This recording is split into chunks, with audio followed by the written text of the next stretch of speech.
Hello, my name is Alan Forbes, and in today's demo I'm going to show you how VitalSigns monitors Lotus Traveler servers. If you have Lotus Traveler servers, VitalSigns will detect this automatically, and the Traveler Health tab will appear. And within Traveler Health, you'll see there's a couple of sub-tabs. I'll take you through each of those real quick to give you a sense of how that works. The first thing you have is Traveler Metrics, and the total metrics shows you the total number of Traveler servers you have and the total number of devices and users. The next two boxes here are dependent on which server you select. So I'm going to pick mobile server, which is our active server. It's got 158 devices and 120 users, and it's running Traveler version 8.5.3.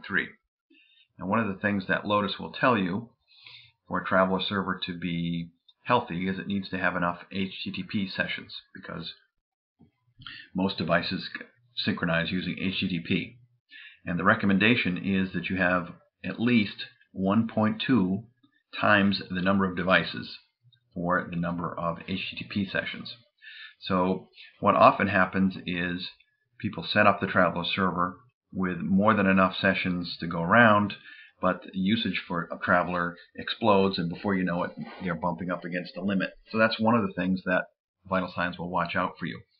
Here we've computed that for 158 devices you need at least 190 HTTP sessions, and this server is configured for 400 HTTP sessions, and so we'll color code that as green. You're not in trouble.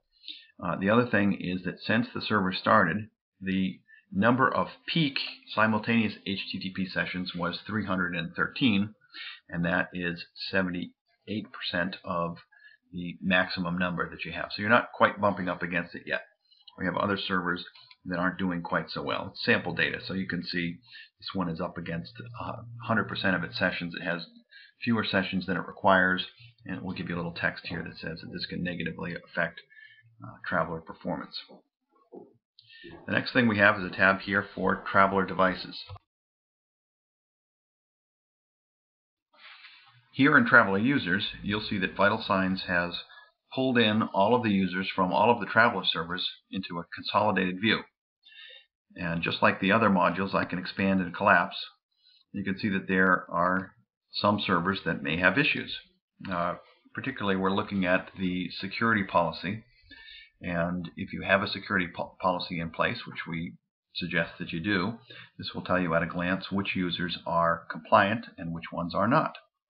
And if you have any users who have no policy associated with them, that will be marked as yellow.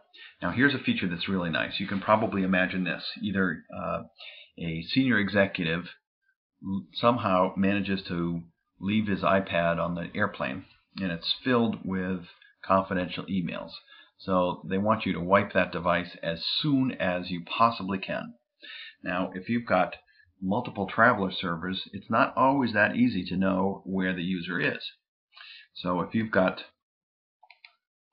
a big long list here, an easy way to find somebody would be to just type in a few of their initials, hit search, and VitalSigns will go through the list of users and find all the users who match the characters that you put in.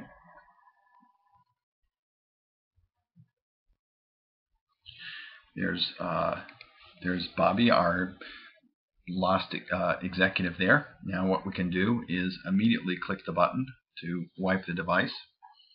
It's an iPad, and so you can either do a hard device reset, you can just wipe the Traveler application and data, or you can wipe the storage card. And these options will depend on which device you have. We'll just pick them all, click on wipe. Depending on how you have VitalSigns set up, it will prompt you for your password for sensitive operations. And I think you'll agree with me that wiping somebody's device is a sensitive operation. And here it's telling me that we do not have a path to the server. And that's on purpose for this demo, because if I really did wipe someone's device, they would not be happy with me.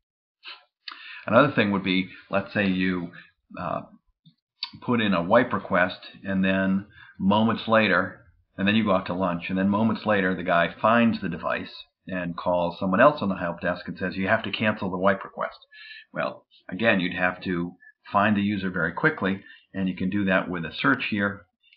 You go right in, click the button to cancel the wipe request. This will send the appropriate console command to the appropriate Traveler server, and again, note that this will only work if the device has not already been wiped. So we'll say no here.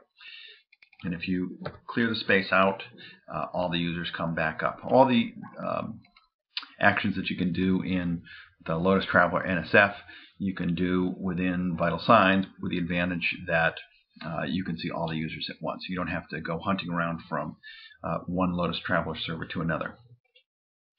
Next, you see the Traveler devices, and this is more management information. You want to get a sense of, all right, what are the devices that we have to support that are out there. You can see some servers are more heavily Apple than others. Sometimes you have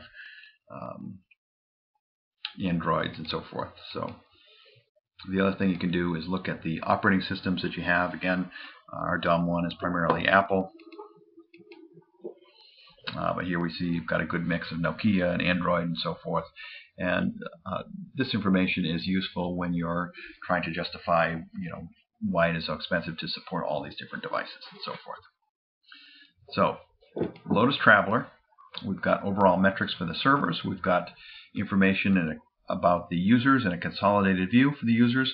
We also have management information on the devices and the operating system. And I thank you for watching.